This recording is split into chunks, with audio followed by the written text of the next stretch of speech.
હવે છે ને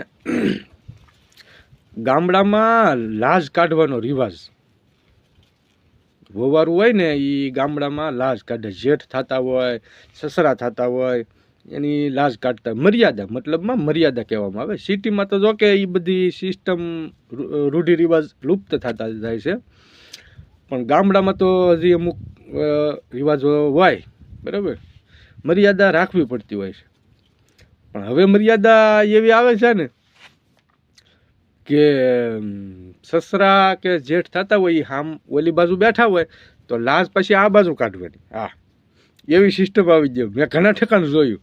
મને સારું દાંત આવે એકલા તમે એને ઘરે જાવ ને તો આપણને સા પાણી કંઈક દેવા આવ્યા હોય તો લાજ આ સાઈડ કાઢેલી, સસરા બેઠા ઓલી સાઈડ. હા, અને હવે તો પાછું હાવ જ. હવે તો ઘણા તો કેવું કરે ખબર, આમ હાથ આડો રાખીને વટી જાય. હા, હાડીનું પલ્લુય માથે ઓઢવાની ફજ ન રહેતી, બરાબર, આમ રાખીને વટી જાય એટલે સસરા ન મોઢું બાળે ને એમ. હા, એવી તો હવે એવી મર્યાદા થઈ ગઈ ભાઈ, મર્યાદા એવી.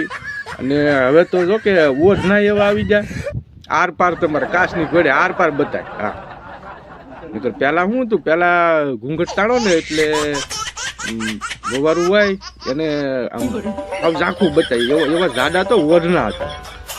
હવે તો હાવ આર પાર બતાવી એવા, બરોબર, મસરદાની તમે ગણી જાઓ. હા, મસરદાની રેખા જ આવે. એટલે હવે પાછી મર્યાદા કેવી, જો કંઈક બાંધવાનું વળી શું હોય તો પછી જેઠ થતા હોય કે સસરા થતા હોય. હા, પણ એ મર્યાદા લાશ હોપટ જાય ડોહી. હા, દાઢી પીહીને મંડાય પડે, વાયડીનું થવાનું હોય કે. હા, એટલે આવી સિસ્ટમ બધી થાય છે. આની કરતાં તો ડોહા લાજુ ન કાઢતા હોય તો સારું. હા.